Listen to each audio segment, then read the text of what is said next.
ଭାଗବତ ଟୁଙ୍ଗିର ବାରଣ୍ଡାରେ ବସିଛନ୍ତି ସୁରଞ୍ଜନ। ଯିଏ ଯାହା ବାଟରେ ଚାଲିଗଲାଣି ସବୁ। ଘରକୁ ଯିବାକୁ ଇଚ୍ଛା ନାହିଁ ତାଙ୍କର। ଘରକୁ ଗଲେ ଏବେ ପୁଣି ସେହି ଆଲୋଚନା, ବୋଉର ପୁଣି ସେହି ଜିଦ୍, ଆଉ ଅନୁପମାଙ୍କର ସେହି ଶୁଖିଲା ହତାଶିଆ ଆଉ ବିକଳିଆ ଚାହାଣୀ। ଏସବୁ ଭିତରେ ପେଶି ହୋଇଗଲେଣି ସିଏ। ଏଇ କିଛି ଦିନ ଭିତରେ କାହା ମୋହ ରଖିବେ ଆଉ କାହା ମୋହ ତୁଟେଇବେ। ଏଣୁ ମାରିଲେ ବ୍ରହ୍ମହତ୍ୟା ଆଉ ସେଣୁ ମାରିଲେ ଗୋହତ୍ୟା। କିନ୍ତୁ ଘରକୁ ତ ଫେରିବାକୁ ପଡ଼ିବ, ଆଉ କିଛି ଉପାୟ ନାହିଁ। ସୁରଞ୍ଜନଙ୍କ ବାପା ଶଙ୍କର୍ଷଣ ଚୌଧୁରୀ ଥିଲେ ଜମିଦାରିଆ ଲୋକ। ବାଟି ବାଟି ସମ୍ପତ୍ତି ଥିବା ହାତରେ ବଞ୍ଚିଥିଲା ବେଳେ ଜମିଦାରୀ ଠାଣିରେ ଖର୍ଚ୍ଚବାର୍ଚ୍ଚ ଦାନ ଧର୍ମ କରି ବହୁତ ସମ୍ପତ୍ତି ଉଡ଼େଇଛନ୍ତି। ଆଉ ଯାହା ଥିଲା ସବୁ ଭାଇ ଭାଗ ବଣ୍ଟରାରେ ଯାଇଛି। ଏବେ ଯେତିକି ବଞ୍ଚିଛି ତାହା ସମୁଦ୍ରରୁ ଶଙ୍ଖେ।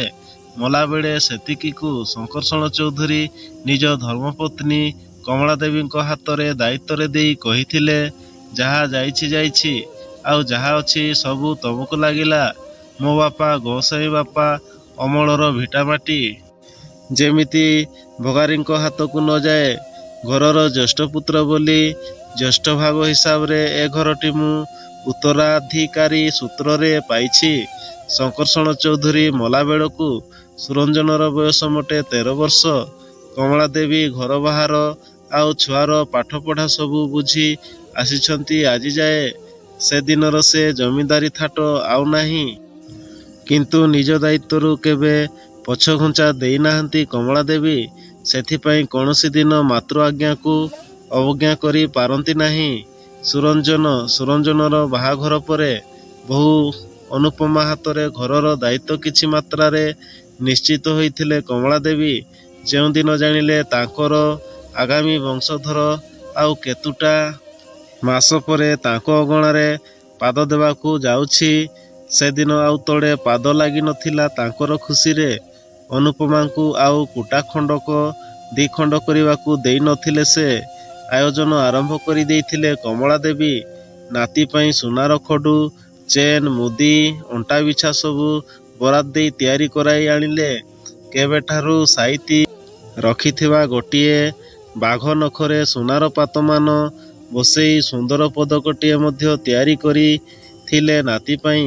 କିନ୍ତୁ ବିଧିର ବିଧାନ ଥିଲା କିଛି ଅଲଗା। ଅନୁପମାଙ୍କର ଝିଅଟିଏ ହେଲା। ସବୁ ସରାଗ ପାଣି ଫଟକା ପରି ମିଳେଇ ଗଲା। କମଳା ଦେବୀଙ୍କର ସବୁ ଆୟୋଜନ ପାଣିରେ ପଡ଼ିଗଲା ପରି ଲାଗିଲା ତାଙ୍କୁ। ସୁରଞ୍ଜନର ବି ମନରେ ସରାଗ ନାହିଁ। ଯୋଉଠି ବସିଲେ ଚୁପଚାପ, ଆଗଭଳି ପ୍ରଗଳ୍ଭତା ନାହିଁ କଥାବାର୍ତ୍ତାରେ। ଏମିତିରେ ଚାଲିଲା କିଛି ଦିନ। କମଳା ଦେବୀ ଅନୁପମାଙ୍କୁ ପାଖରେ ବସି ବୁଝାଇଲେ। ଗୋଟେ ଦିନ କହିଲେ, ଶୁଣ ମା, ମୋ ବାହାଘରର କେତେ ବର୍ଷ ଯାଏ ବି ପିଲାପିଲି କିଛି ହେଲାନି ମୋର। ଡାକ୍ତର ଔଷଧ ଆଉ ଟୁଣୁକା ଟୁଣୁକି କିଛି କାମ କଲାନି। ଆଉ ପିଲାଛୁଆ ହେବନି ଭାବି ତ ଗୋସାଇଁ ଶାଶୁ ତ ଶ୍ୱଶୁରଙ୍କୁ ଆଉ ଥରେ ବାହା କରିବା ପାଇଁ ବାହାରିଥିଲେ। ତାପରେ ମୁଁ ମା ମଙ୍ଗଳାଙ୍କ ବ୍ରତ ରଖିଥିଲି। ମାଙ୍କ ଦୟାରୁ ବାହାଘରର 5 ବର୍ଷ ପରେ ସୁରର ଜନ୍ମ। ସେହି ମା ମଙ୍ଗଳା ତତେ ସାହା ହେବେ। ତୁ ତାଙ୍କରି ବ୍ରତ ରଖ, ଦେଖିବୁ ଆଉ ଥରକୁ ନିଶ୍ଚୟ ତୋ କୋଳରେ ପୁଅଟିଏ ଦେବେ ମା। ଝିଅ ତ ପରଘରକୁ ଚାଲିଯିବ। ପୁଅଟିଏ ନଥିଲେ ପୂର୍ବପୁରୁଷର ଏ ଭିଟାମାଟିକୁ ବଞ୍ଚେଇ ରଖିବ କିଏ? ମୋର କୋଉ 6ଟା ନା 9ଟା, ସୁର ତ ଗୋଟିଏ ବୋଲି ପୁଅ। ସବୁ ଆଶା ମୋର ତାରି ପାଖରୁ। ଚୁପଚାପ ପଥର ପରି ବସିଥିଲେ ଅନୁପମା। ଶାଶୁଙ୍କର କଥାରେ କିଛି ଉତ୍ତର ନ ଦେଇ ସୁରଞ୍ଜନ କହିଲେ, ଏଇଟା ଆଉ ସମ୍ଭବ ନୁହେଁ ବୋଉ। ଝିଅ ଜନ୍ମ ବେଳେ କେତେଗୁଡ଼ିଏ ଅସୁବିଧା ପାଇଁ ଅନୁପମାର ଗର୍ଭାଶୟକୁ କାଢ଼ି ଦିଆଯାଇଛି। ନହେଲେ ତାର ଜୀବନ ପ୍ରତି ବିପଦ ଥିଲା। ତତେ ଜଣାଇବା ପାଇଁ ସାହସ ଜୁଟେଇ ପାରୁନଥିଲି ଆଜିଯାଏ। ପାଦ ତଳୁ ମାଟି ଖସିଗଲା କମଳା ଦେବୀଙ୍କର। ଏ ଚୌଧୁରୀ ବଂଶ ଉପରେ କାହିଁକି ଏମିତି କୋପ କଲେ ଭଗବାନ? ଏ ବଂଶ ଆଗକୁ ବଢ଼ିବ କେମିତି? ମୋ କୁଳ ଦେବତା କ'ଣ ଅପୂଜା ରହିଯିବେ? ମୋ ପିତୃପୁରୁଷଙ୍କୁ ପିଣ୍ଡ କିଏ ବାଢ଼ିଦେବ? ଝିଅ ତ ବାହା ହୋଇ ପରଗତ୍ରୀ ହୋଇଯିବ। ଆଉ ସୁର ପରେ ଏ ଡିହରେ କ'ଣ ବିଲୁଆ କୁକୁର ଡେଇଁବେ? ନା ନା, ମୁଁ ବଞ୍ଚି ଥାଉ ଥାଉ ତା ହେବାକୁ ଦେବିନି। ତା ପରଠାରୁ କମଳା ଦେବୀଙ୍କର ଦିନରାତି ଗୋଟିଏ ଜିଦ୍, ସୁର ଆଉ ଥରେ ବାହା ହେଉ। ପୁଅଟିଏ ନଥିବାର ଅଭାବବୋଧ ଯେ ବେଳେବେଳେ ସୁରଞ୍ଜନକୁ ଉଦାସୀନ କରିଦିଏ ସେ କଥା ନୁହେଁ, କିନ୍ତୁ ଅନୁପମାଙ୍କ ପ୍ରତି ଅନିଷ୍ଟ କରିବା ପାଇଁ ବିବେକ ବାଧା ଦିଏ ତାଙ୍କୁ। ଅନୁପମା ବି ଅନୁଭବ କରନ୍ତି ଯେ କୋଉଠି ନା କୋଉଠି ସୁରଞ୍ଜନଙ୍କ ମନର ନଭୃତ କୋଣରେ ଦୁଃଖ ରହିଯାଇଛି ଟିକେ, କିନ୍ତୁ ସେ ଦୁଃଖ ଦୂରେଇବା ପାଇଁ ସେ ଅସମର୍ଥ। ଘର ଅପେକ୍ଷା ଗାଁ ମଝିରେ ଥିବା ଭାଗବତ ଟୁଙ୍ଗିଟା ଆଜିକାଲି ବେଶୀ ଶାନ୍ତିପ୍ରଦ ଲାଗେ ସୁରଞ୍ଜନଙ୍କୁ। ରାତି ବହୁତ ହେଲାଣି, ଘରକୁ ଯିବାକୁ ପଡ଼ିବ ଏବେ। ବସିବା ଜାଗାଠାରୁ ଉଠିଲେ ସୁରଞ୍ଜନ। ଘରେ ପହଞ୍ଚି ଗୋଡ଼ ହାତ ଧୋଇ ଖାଇବାକୁ ବସିଛନ୍ତି। ପାଖରେ ଆସି ବସିଲେ କମଳା ଦେବୀ। ତୁ କ'ଣ ଚିନ୍ତା କଲୁ ସୁର? ସୁରଞ୍ଜନ କିନ୍ତୁ ସମ୍ପୂର୍ଣ୍ଣ ରୂପେ ନୀରବ। ଚୁପ୍ ରହି ତୁ କ'ଣ ଜଣେଇବା ଚାହୁଁଛୁ ମୋତେ? ତୁ କ'ଣ ଚାହୁଁଛୁ ତୋ ପରେ ଏ ବଂଶର ଉତ୍ତରଦାୟୀ ଭାବେ ଏ ଘରେ କେହି ନ ରୁହନ୍ତୁ ବୋଲି? କି ଉତ୍ତର ଦେବି ମୁଁ ତୋ ବାପାଙ୍କର ଦିବଙ୍ଗତ ଆତ୍ମାକୁ? କିନ୍ତୁ ବୋଉ, କିଛି ଶୁଣିବିନି ମୁଁ। ଆସନ୍ତା ତିଥିରେ ତୋର ବାହାଘର ହେବ।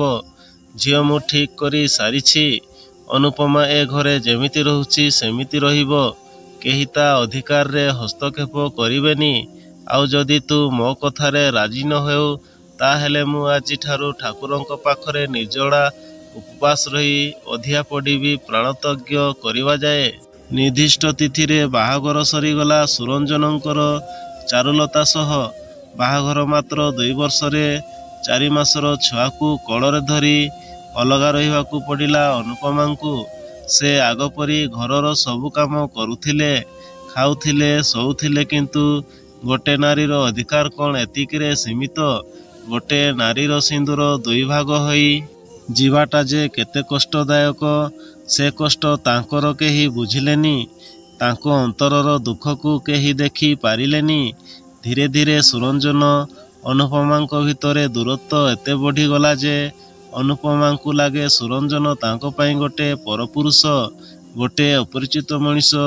ଏ କ'ଣ ସେଇ ସୁରଞ୍ଜନ ଯାହାଙ୍କ ଔରସର ସନ୍ତାନକୁ ସେ କୋଳରେ ଧରିଛନ୍ତି? ଭାବିଲେ ଆଶ୍ଚର୍ଯ୍ୟ ଲାଗେ ତାଙ୍କୁ। କାନ୍ଦି କାନ୍ଦି ରାତିରେ ତକିଆ ଭିଜେଇ ଦିଅନ୍ତି ଅନୁପମା। ଦିନକୁ ଦିନ ଅସହ୍ୟ ହୋଇ ଉଠେ ସମସ୍ତଙ୍କ ଅବହେଳା ଆଉ ଅଣଦେଖା ତାଙ୍କ ପାଇଁ। ସେ କ'ଣ ଖାଲି ଗଣ୍ଡାଏ ଖାଇବା ପାଇଁ ପଡ଼ି ରହିଛନ୍ତି ଏଠି? ଏ ଘରେ ସେ କିଏ? 5 ବର୍ଷରେ 3ଟି ପୁତ୍ର ସନ୍ତାନର ଜନନୀ ହୋଇ ଗର୍ବରେ ଫାଟି ପଡ଼ୁଥିଲେ ଚାରୁଲତା। ଶାଶୁଙ୍କର ସବୁ ସ୍ନେହ ଆଶୀର୍ବାଦ ଅଜାଡ଼ି ହୋଇ ପଡ଼ୁଥିଲା ଚାରୁଲତା ଆଉ ତାଙ୍କ ପୁତ୍ରମାନଙ୍କ ଉପରେ। ଅନୁପମା ଯେମିତି ସେ ଘରେ ଗୋଟିଏ ଅଲୋଡ଼ା ବସ୍ତୁ। ଦିନେ ସକାଳୁ କମଳା ଦେବୀ ଉଠି ଦେଖିଲେ ଦାଣ୍ଡଦୁଆର ଝରକା ହୋଇନି, ବାସି ପାଇଟି ଯେମିତି ପଡ଼ିଛି ସବୁ। ଅନୁ କ'ଣ ଆଜି ଉଠିନି କି? ଆଉଜା ହୋଇଥିବା ଘର ଦରଜାକୁ ଠେଲି ଘର ଭିତରେ ପଶି ଦେଖିଲେ ଚାରିଚଉତା ହୋଇଥିବା କାଗଜ ଖଣ୍ଡିଏ ସୁରଞ୍ଜନଙ୍କ ଉଦ୍ଦେଶ୍ୟରେ। କାଗଜ ଖୋଲି ପଢ଼ିଲେ, ମୁଁ ଜାଣେ ତୁମେ ବହୁତ ଅଶାନ୍ତି ମୋ ଉପରେ। କି ବେଳାରେ ଏ ଘରକୁ ବୋହୂ ହୋଇ ଆସିଥିଲି କେଜାଣି, କାହାକୁ ବି ଖୁସି କରିପାରିଲିନି। ବହୁତ ଅଶାନ୍ତି ମୋ ଉପରେ। କିନ୍ତୁ ତାଙ୍କ କଥା ମୋତେ ଯେତିକି କଷ୍ଟ ନ ଦେଉଛି, ତାଠାରୁ ଢେର ଗୁଣରେ ଅଧିକା କଷ୍ଟ ଦେଉଛି ମୋତେ ତୁମ ନୀରବତା। କେତେ ସହିବି? ମୋତେ ଲାଗୁଛି ଏ ଘରେ ମୁଁ ଗୋଟିଏ ଅଲୋଡ଼ା ବସ୍ତୁ, ଗୋଟିଏ ଅଦରକାରୀ ଜିନିଷ ପରି ଘର ଭିତରେ ଏଠି ସେଠି ପଡ଼ି ରହି ଘରର ଆବର୍ଜନା ବଢ଼େଇବା ଅପେକ୍ଷା ମୁଁ ବରଂ ଚାଲି ଯାଉଛି ଏ ଘରୁ ସବୁଦିନ ପାଇଁ। ଭାଗ୍ୟରେ ଥିଲେ ଏ ଜନ୍ମରେ ନିଶ୍ଚୟ ଆଉ ଥରେ ଦେଖା ହେବ। ଅନୁପମାଙ୍କ ଉପସ୍ଥିତିରେ କାହାକୁ କିଛି ଫରକ ପଡ଼ୁନଥିଲା। ଆଉ ଏବେ ଅନୁପମାଙ୍କ ଅନୁପସ୍ଥିତିରେ ବି କେହି ଦୁଃଖୀ ହେଲେ ନାହିଁ। ହଁ, ଯାଇଥିବ କୋଉ ବନ୍ଧୁ ଘରକୁ କହି କଥାଟାକୁ ହାଲୁକା କରିଦେଲେ କମଳା ଦେବୀ। ସକାଳୁ ସକାଳୁ ଗାଁ ବସ୍ଷ୍ଟାଣ୍ଡରୁ ବସ୍ରେ ଚଢ଼ି ସେ କୋଉ ଜାଗାରେ ଓହ୍ଲାଇଲେ, ପୁଣି ସେଠୁ କୁଆଡ଼େ ଗଲେ କିଛି ଜଣା ନାହିଁ। ଅନୁପମାଙ୍କୁ ଗୋଟେ ଲକ୍ଷ୍ୟହୀନ ଭାବରେ ଗୁଡ଼ାଏ ବାଟ ଚାଲି ଆସିଲେ ଘରଠାରୁ ଦୂରକୁ। ବାହାଘରର କିଛି ବର୍ଷ ହୋଇଛି ମାତ୍ର। ଶାଶୁଘରର ଦାଣ୍ଡ ବାରଣ୍ଡା ବି ଭଲରେ ଦେଖିନଥିଲେ। ସିଏ ଆଉ ରାସ୍ତାଘାଟ କଥା କେମିତି ବା ଜାଣିବେ? ମନ୍ଦିର ବେଢ଼ାରେ ବସିଛନ୍ତି ଅନୁପମା। ବୁଢ଼ୀଟିଏ ଆସି ପଚାରିଲା, ଆଲୋ ମା, ଏଠି ଏ କ'ଣ ଛୁଆଟାକୁ ଧରି କାହିଁକି ବସିଛୁ? ଆଗରୁ ତୋତେ ଏ ଗାଁରେ ମୁଁ ଦେଖିନି କେବେ। କାହା ଘରକୁ ବୁଲି ଆସିଛୁ କି ମା? କାନ୍ଦି କାନ୍ଦି ସବୁ କଥା କହିଲେ ଅନୁପମା। କହିଲେ, ଏ କୋଉ ଜାଗା? ମୁଁ କୁଆଡ଼େ ଯିବି, କ'ଣ କରିବି କିଛି ଜାଣିପାରୁନି ମାଉସୀ। ସବୁ ଶୁଣିସାରି ବୁଢ଼ୀ ଜଣକ ଅନୁପମାଙ୍କୁ ସାନ୍ତ୍ୱନା ଦେଇ କହିଲେ, ହଉ ମା, ଚିନ୍ତା କରନା, ମୋର ବି କେହି ନାହାନ୍ତି।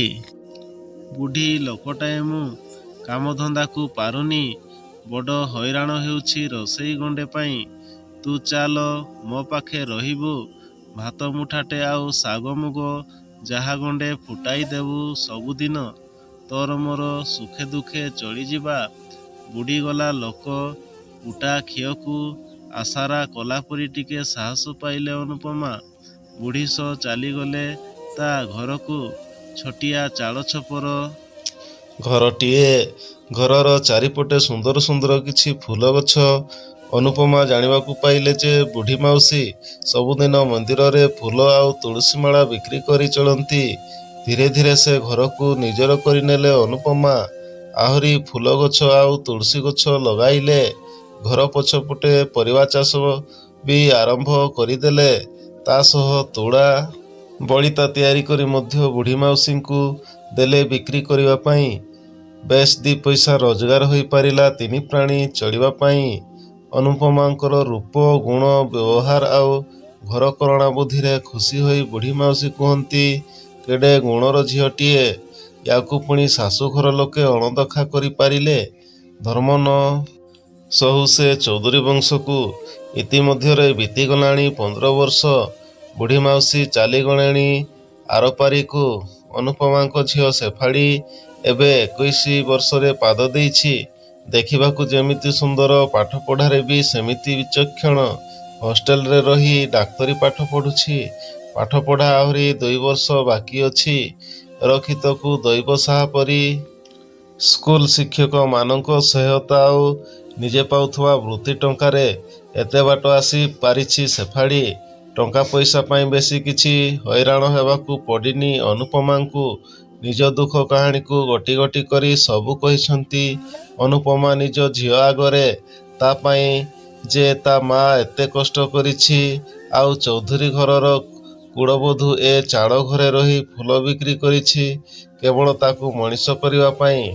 ଭାବିଦେଲେ ଶେଫାଳୀର ମନଟା ଭକ୍ତି କରୁଣା ଆଉ ଦୁଃଖରେ ବିଗଳିତ ହୋଇଉଠେ। ସମୟ କାଳ ଚକ୍ରରେ ସମସ୍ତେ ବନ୍ଧା। ସେଠି କାହାରି ଇଚ୍ଛା ଅନିଚ୍ଛାର କୌଣସି ଅଧିକାର ନାହିଁ। ସମୟ ସହ ତାଳ ଦେଇ ଜୀବନର ଏ ଅଙ୍କାବଙ୍କା ବନ୍ଧୁର ରାସ୍ତାକୁ ଅତିକ୍ରମ କରିବାକୁ ପଡ଼ିବ ସମସ୍ତଙ୍କୁ। ପ୍ରତ୍ୟେକଙ୍କର ଲକ୍ଷ୍ୟସ୍ଥଳ ସେହି ଗୋଟିଏ। କାହା ପାଇଁ ମୃତ୍ୟୁ ତ କାହା ପାଇଁ ମୋକ୍ଷ। କମଳା ଦେବୀ ଚାଲିଗଲେଣି ଆରପାରିକୁ। ସୁରଞ୍ଜନଙ୍କ 3ଟି ଯାକ ପୁଅ ସହରରେ ଚାକିରି କରିଛନ୍ତି। ଗାଁର ଚାଷବାସ ଜମିବାଡ଼ିକୁ ନାପସନ୍ଦ କରି ଆଦରି ନେଇଛନ୍ତି ସେମାନେ ସହରର ଚାକଚକ୍ୟକୁ। ସୁରଜନଙ୍କ ଆକଟ, ଚାରୁଲତାଙ୍କ ମମତା ଆଉ ଚୌଧୁରୀ ବଂଶର ଭିଟାମାଟିର ମୋହ ଅଟକାଇ ପାରିନି ସେମାନଙ୍କୁ। ଶେଫାଳୀ ପାଠପଢ଼ା ସାରି ଯୋଗ ଦେଇଛି ଏକ ସରକାରୀ ଡାକ୍ତରଖାନାରେ ନ୍ୟୁରୋ ବିଶେଷଜ୍ଞ ଭାବରେ। କ୍ଲିନିକଟିଏ ମଧ୍ୟ ଖୋଲିଛି। ଡାକ୍ତରଖାନା ପାଖରେ ଭଲ ଘରଟିଏ ନେଇ ରହୁଛନ୍ତି ମା ଝିଅ। ଆର୍ଥିକ ଅବସ୍ଥାରେ ବି ବହୁତ ସଚ୍ଛଳତା ଆସିଛି। ଶେଫାଳୀ ଡାକ୍ତରଖାନାକୁ ଚାଲିଗଲା ପରେ ଅନୁପମା ପୁରା ଏକା ଘର ଭିତରଟାରେ। ଆଗରୁ ସିନା ବାଡ଼ି ବଗିଚା, ପରିବା ଚାଷ ଆଉ ଫୁଲ ବିକ୍ରି କାମରେ ଦିନଟା କଟି ଯାଉଥିଲା। ଏବେ ତ ଆଉ ସେ ଧନ୍ଦା ନାହିଁ। ଏକା ଏକା ବସିଲେ ପୁରୁଣା ଅତୀତ ସବୁ ଧସେଇ ପଶନ୍ତି ମନ ଭିତରକୁ। ବହୁତ ମନେ ପଡ଼ନ୍ତି ସୁରଞ୍ଜନ। କେମିତି ଥିବେ କେଜାଣି? ପୁଅମାନେ ବଡ଼ ବଡ଼ ହୋଇଯାଇଥିବେଣି। ବାହାସାହା ହେଲେଣି କି ନାହିଁ? ଚାରୁଲତା କ'ଣ ଆଉ ତାଙ୍କୁ ମନେ ରଖିଥିବେ? ଶାଶୁ କ'ଣ ଆଉ ଏତେ ଦିନ ବଞ୍ଚିଥିବେ? ବୋହୂ ହିସାବରେ ତାଙ୍କ ପାଇଁ କିଛି କରିପାରିଲିନି ମୁଁ। ଏ ଜନ୍ମରେ କ'ଣ ଆଉ ସୁରଞ୍ଜନଙ୍କ ସହ ଦେଖା ହବନି ମୋର? ଦେଖିଲେ କ'ଣ ସେ ଆଉ ଚିହ୍ନି ପାରିବେ ମୋତେ? ମୋ ଝିଅଟା କ'ଣ ତା ଜନ୍ମଦାତାଙ୍କୁ ଦେଖିବାର ସୁଯୋଗ ପାଇବନି ଆଉ? ଏମିତି ବହୁତ ଚିନ୍ତା ତାଙ୍କୁ ବ୍ୟାକୁଳିତ କରେ। କିନ୍ତୁ କାହାଠାରୁ କିଛି ଖବର ପାଇବାର ସୁଯୋଗ ସେ ପାଆନ୍ତି ନାହିଁ। ସବୁଦିନ ସନ୍ଧ୍ୟାବେଳେ ଠାକୁରଙ୍କ ଆଗରେ ହାତ ଟେକି ଦିଅନ୍ତି ସମସ୍ତଙ୍କର ସର୍ବମଙ୍ଗଳ ଉଦ୍ଦେଶ୍ୟରେ। ଚାରୁଲତା ଭୀଷଣ ଅସୁସ୍ଥ। ମୁଣ୍ଡ ବୁଲେଇ ଚେତାଶୂନ୍ୟ ହୋଇ ପଡ଼ୁଛନ୍ତି ମଝିରେ ମଝିରେ। ଘରେ ଆହା ସାହା କେହି ନାହିଁ, ଏକା ସୁରଞ୍ଜନ। ପିଲାମାନେ ତ ସବୁ ବାହାରେ। ପିଲାମାନଙ୍କୁ ଅପେକ୍ଷା କଲେ ଚାରୁଲତାଙ୍କ ଜୀବନ ପ୍ରତି ବିପଦ ଆସିପାରେ।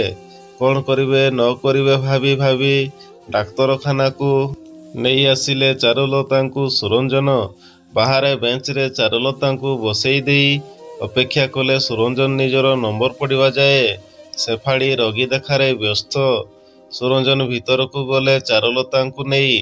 ଶେଫାଳୀ ଉପରେ ନଜର ପଡ଼ୁ ପଡ଼ୁ କେମିତି ଗୋଟେ ମୋହାବିଷ୍ଟ ହୋଇଗଲେ ସୁରଞ୍ଜନ କିଛି ସମୟ ପାଇଁ। ମାଉସୀ, କ'ଣ ହେଉଛି ତୁମର? ଶେଫାଳୀ ପଚାରିଲା ଚାରୁଲତାଙ୍କୁ। ଗୋଟି ଗୋଟି କରି ସବୁ ଅସୁବିଧା କହିଲେ ଚାରୁଲତା। ଠିକ୍ ଅଛି ମାଉସୀ, କିଛି ଟେଷ୍ଟ କରିବାକୁ ପଡ଼ିବ। ମୁଁ ପ୍ରେସ୍କ୍ରିପ୍ସନ୍ ଲେଖିଦେଉଛି। ତୁମ ନାଁଟା କ'ଣ? ଚାରୁଲତା ଚୌଧୁରୀ, ଘର ପାଟଣାଗଡ଼। ଆଉ କିଛି ଅଧିକା ପରିଚୟ ଜାଣିବା ଦରକାର ନଥିଲା ଶେଫାଳୀର। ଆଖି ପୂରେଇ ଦେଖିନେଲା ତା ଜନ୍ମଦାତାଙ୍କୁ। ଆଗରୁ ମା'ଠାରୁ କଥା ଶୁଣିଲା ବେଳେ ତାର ପ୍ରବଳ ରାଗ ହୁଏ ସୁରଞ୍ଜନଙ୍କ ଉପରେ। ପ୍ରତିଶୋଧର ଭାବନା ଜାଗି ଉଠେ ମନରେ। ଆଜି ସେଇ ସୁରଞ୍ଜନ ଚୌଧୁରୀ ତା ସାମ୍ନାରେ। କିନ୍ତୁ ତା ରାଗ ଅଭିମାନ ସବୁ କୁଆଡ଼େ ଉଭେଇଗଲା। ଇଚ୍ଛା ହେଉଛି ପାଦ ଛୁଇଁ ପ୍ରଣାମ କରିବା ପାଇଁ, ଆଶୀର୍ବାଦ ନେବା ପାଇଁ। ନା ନା, ଆଜି ନୁହେଁ। ହଠାତ୍ ଏମିତି ପରିଚୟ ଦେବାଟା ଠିକ୍ ଲାଗୁନି। ଠିକ୍ ଅଛି ମାଉସୀ, ଏ ପ୍ରେସ୍କ୍ରିପ୍ସନ୍ ନିଅ। ସବୁ ଟେଷ୍ଟ କରି କାଲି ଆସି ଦେଖା କରିବ।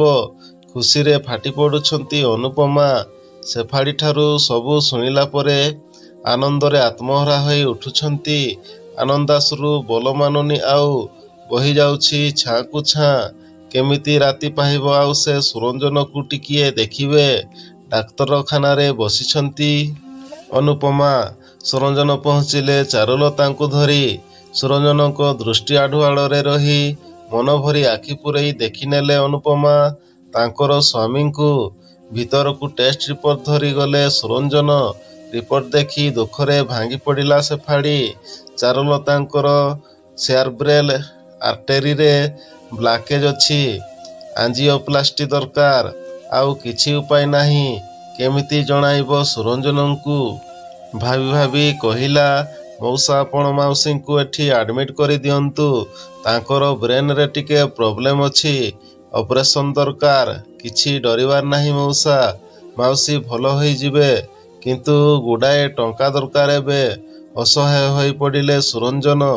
ପୁଅମାନଙ୍କ ପାଖକୁ ଖବର ଦିଆଗଲା। ପୁଅମାନେ ଆସି ସବୁ ଶୁଣିଲେ। କିନ୍ତୁ ଏତେ ଟଙ୍କା ଆସିବ କୋଉଠୁ ଏତେ କମ୍ ଦିନ ଭିତରେ? ବଡ଼ ପୁଅ କହିଲା, ଏ ଘରଟା ବିକ୍ରି କରିଦେଲେ ଠିକ୍ ହେବ। ଏ କୋଉ ପୁରୁଣା ଅମଳର ଦରଭଙ୍ଗା ଘର। ବହୁତ ଦିନରୁ ମରାମତି ହୋଇନି। କାନ୍ଥରୁ ଛାତରୁ ପଲସ୍ତରା ଛାଡ଼ିଗଲାଣି। ଏ ଘର ମରାମତିରେ ଟଙ୍କା ଖର୍ଚ୍ଚ କରିବା ଅପେକ୍ଷା ଏଇଟାକୁ ବିକ୍ରି କରିଦେବା ଭଲ। ସେ ପଇସାରେ ବୋଉର ଚିକିତ୍ସା ହୋଇପାରିବ। ତାପରେ ବାପା ବୋଉ ବି ଆମ ପାଖରେ ସବୁବେଳେ ରହିପାରିବେ। ତାଙ୍କର ଆଉ ଏଠି ରହିବା ଦରକାର ନାହିଁ। କି ଆମର ବି ଆଉ ଏଠିକି ହଇରାଣ ହୋଇ ଆସିବା ଦରକାର ନାହିଁ। ଅନ୍ୟମାନେ ବି ବଡ଼ ଭାଇ କଥାରେ ସହମତ ହେଲେ। ପିଲାମାନଙ୍କ ନିଷ୍ପତ୍ତି ଶୁଣି ମୁଣ୍ଡ ଉପରେ ଆକାଶ ଛିଣ୍ଡି ପଡ଼ିଲା ସୁରଞ୍ଜନଙ୍କର। ଚୌଧୁରୀ ବଂଶର ଏ ଭିଟାମାଟି ବିକ୍ରି ହେଉ ଆଉ କାହାକୁ? ତିନିଟା ପୁଅ ଥାଉ ଥାଉ ଏ ଡିହରେ ରାଜୁତି କରିବ ଆଉ କିଏ? ନା, ଅସମ୍ଭବ। ଏ ଭିଟାମାଟିକୁ ବଞ୍ଚେଇବା ପାଇଁ ମୋ ବୋଉ ବାପାଙ୍କୁ ମଲାବେଳେ ବଚନ ଦେଇଥିଲେ। ଏଇ ଭିଟାମାଟି ପାଇଁ ମୁଁ ଦ୍ୱିତୀୟ ବିବାହ କରିବାକୁ ରାଜି ହେଲି। ଏହାରି ପାଇଁ ଅନୁପମା ଘର ଛାଡ଼ି ଚାଲିଗଲା। ଏ ଘରର ସୁରକ୍ଷା ପାଇଁ ଦ୍ୱିତୀୟ ବିବାହ କରି ଯେଉଁମାନଙ୍କୁ ସଂସାରକୁ ଆଣିଲି, ସେଇମାନେ ଏବେ କହୁଛନ୍ତି ଏ ଘରକୁ ବିକ୍ରି କରିବାକୁ। ପିଲାମାନଙ୍କ ଘର ବିରୋଧ କଲେ ସୁରଞ୍ଜନ। ବିରକ୍ତ ହୋଇ ଉଠିଲେ ପିଲାମାନେ ସୁରଞ୍ଜନଙ୍କ ପୁରୁଣାକାଳିଆ ଚିନ୍ତାଧାରାରେ। ତାହେଲେ ଠିକ୍ ଅଛି, ଆମ ପାଖରେ ଯେତିକି ଟଙ୍କା ଅଛି ଆମେ ସେତିକି ଦେଇ ଦଉଛୁ, ବାକି କଥା ତୁମେ ବୁଝ। କୋଉଠୁ ଟଙ୍କା ଯୋଗାଡ଼ କରିବ ସେ କଥା ତୁମେ ବୁଝିବ। ପଛରେ ଆମକୁ ଆଉ ଦୋଷ ଦେବନି। ମଣିଷ ପଛେ ମରିବାକୁ ବସିଲାଣି, ତମକୁ ଘରମୋହ ଛାଡୁନି। କର୍ପୂର ତ ଉଡ଼ିଗଲାଣି କଉକାଳରୁ, ଖାଲି ଯାହା କନା ଖଣ୍ଡେ ପଡ଼ିଛି। ସେ କନା ଖଣ୍ଡାକୁ ଜାଉଡ଼ି ଧରି ବସିଥାଅ ଏଇ ଭିଟାମାଟି ଉପରେ। ଆମେ ସବୁ ଚାଲି ଯାଉଛୁ କାଲି ସକାଳେ। ଅଗତ୍ୟା ବାଧ୍ୟ ହୋଇ ସୁରଞ୍ଜନ ରାଜି ହେଲେ ନିଜର ଅନିଚ୍ଛା ସତ୍ତ୍ୱେ। ଡାକ୍ତରଖାନାରେ ଚାରୁଲତାଙ୍କୁ ଆଡମିଟ୍ କରିସାରି ବାହାରେ ଠିଆ ହୋଇଛନ୍ତି ସୁରଞ୍ଜନ। ଦୂରରେ ଥାଇ ଦେଖୁଛନ୍ତି ଅନୁପମା। ସବୁଦିନ ପରି ହଠାତ୍ ନଜର ପଡ଼ିଗଲା ସୁରଞ୍ଜନଙ୍କର ଅନୁପମାଙ୍କ ଉପରେ। ଚମକି ପଡ଼ି ମୁହଁ ବୁଲେଇ ନେଲେ ଅନୁପମା। ଆଶ୍ଚର୍ଯ୍ୟ ହୋଇଗଲେ ସୁରଞ୍ଜନ। ଅନୁପମା? ଏ କ'ଣ ଅନୁପମା? ନା, ତାଙ୍କ ଆଖି ଠିକ୍ ଦେଖିଛି, ଏ ହିଁ ଅନୁପମା।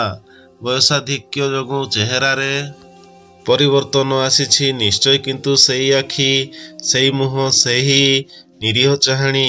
ମନେ ମନେ କେତେ ନ ଖୋଜିଛନ୍ତି ସେ ଅନୁପମାଙ୍କୁ। ଆଉ ଆଜି ଏଠି। ଧୀରେ ଧୀରେ ପାଖକୁ ଗଲେ ସୁରଞ୍ଜନ। ପାଖରେ ଠିଆ ହୋଇ ଧୀର ସ୍ୱରରେ ଡାକିଲେ ଅନୁପମା। ବୁଲି ଚାହିଁଲେ ଅନୁପମା ସୁରଞ୍ଜନଙ୍କୁ। ଦୀର୍ଘ 20 ବର୍ଷ ପରେ ହେଲା ଚାରି ଚକ୍ଷୁର ମିଳନ। କାହାରି ମୁହଁରେ ଭାଷା ନାହିଁ, ଖାଲି ବହିଯାଉଛି ଧାର ଧାର ଅଶ୍ରୁ। ବାଧାବନ୍ଧନ ମାନି ଶେଫାଳୀ ବିଷୟରେ ସବୁ ଶୁଣିଲେ ସୁରଞ୍ଜନ। ଖୁସିରେ ଗଦଗଦ ହୋଇ ଉଠିଲେ ଶେଫାଳୀ। ତାଙ୍କ ଝିଅ ବୋଲି ଜାଣିଲା ପରେ ଲଜ୍ଜିତ ହୋଇ ହାତ ଧରି କ୍ଷମା ମାଗିଲେ ଅନୁପମାଙ୍କୁ ନିଜର କୃତକର୍ମ ପାଇଁ। ଅନୁପମାଙ୍କ ଆଗରେ ଅପରେସନ ଆଉ ଘର ବିକ୍ରି ସବୁ କଥା କହିଲେ ସୁରଞ୍ଜନ। କହିଲେ, ବୁଝିଲ ଅନୁପମା, ଭଗବାନ ମୋତେ ଠିକ୍ ଦଣ୍ଡ ଦେଇଛନ୍ତି, ଆହୁରି ବି ଦେବେ। ଯେଉଁ ଭିଟାମାଟିକୁ ବଞ୍ଚାଇବା ପାଇଁ ତୁମକୁ ମୁଁ ହତାଦାର କରିଥିଲି, ତାକୁ କିନ୍ତୁ ମୁଁ ସାଇତି ରଖି ପାରିଲିନି। କିଛି ଦିନ ଭିତରେ ବିକ୍ରି ହୋଇଯିବ ସେଇ ଘରଟା। ତୁମକୁ ରାସ୍ତା ଉପରେ ଠିଆ କରିଥିଲି, ଆଜି ମୋତେ ଭଗବାନ ରାସ୍ତା ଉପରେ ଠିଆ କରିଦେଲେ। ଭଲରେ ଭଲରେ ଅପରେସନ ସରିଗଲା। ସୁସ୍ଥ ହୋଇ ଡାକ୍ତରଖାନାରୁ ଡିସଚାର୍ଜ ହେଲେ ଚାରୁଲତା। ଚାରୁଲତା ଆଉ ସୁରଞ୍ଜନଙ୍କୁ ଘରକୁ ଡାକି ନେଲେ ଅନୁପମା। ନିଜ ହାତରେ ରାନ୍ଧି ଖୁଆଇଲେ। ବହୁଦିନ ପରେ ଖାଇସାରି ଯିବାକୁ ବାହାରିଲେ ସୁରଞ୍ଜନ। ଗଲାବେଳକୁ ପାଦ ଛୁଇଁ ପ୍ରଣାମ କଲା ଶେଫାଳୀ। ପଚାରିଲା, ବାପା ଏବେ କୁଆଡ଼େ ଯିବ? ସୁରଞ୍ଜନ କହିଲେ, ଆଉ କୁଆଡ଼େ ଯିବିରେ ମା, ତୋ ସାନ ମାର ଅପରେସନ ପାଇଁ ଘରଟା ବିକ୍ରି କରିଦେଲି। ଏବେ ଯାଉଛି ପୁଅମାନଙ୍କ ପାଖକୁ। ଆଉ ଗାଁରେ କୋଉଠି ରହିବି ମୁଁ? ଶେଫାଳୀ ଆଣି ଧରାଇ ଦେଲା ଲଫାପାଟିଏ ସୁରଞ୍ଜନଙ୍କ ହାତରେ। କହିଲା, ବାପା ଏଇ ନିଅ ତୁମର ଘରର କାଗଜପତ୍ର। ଘର ବିକ୍ରି ବିଷୟରେ ମା ସବୁ କହିଛି ମୋ ଆଗରେ। ସେ ଘର ସେତେବେଳେ ବି ତୁମର ଥିଲା, ଆଉ ଏବେ ବି ତୁମର ଅଛି। ଆଉ କାହାକୁ ବିକ୍ରି ହେବା ଆଗରୁ ସେ ଘରକୁ ମୁଁ କିଣି ଦେଇଛି ବାପା। ବନ୍ଧୁଗଣ, ଯଦି କାହାଣୀଟି ଭଲ ଲାଗିଲା ଲାଇକ୍ ସବସ୍କ୍ରାଇବ୍ କରି ବେଲ୍ ଆଇକନକୁ ଦବାଇ ଅଲ୍ ଉପରେ କ୍ଲିକ୍ କରିବେ।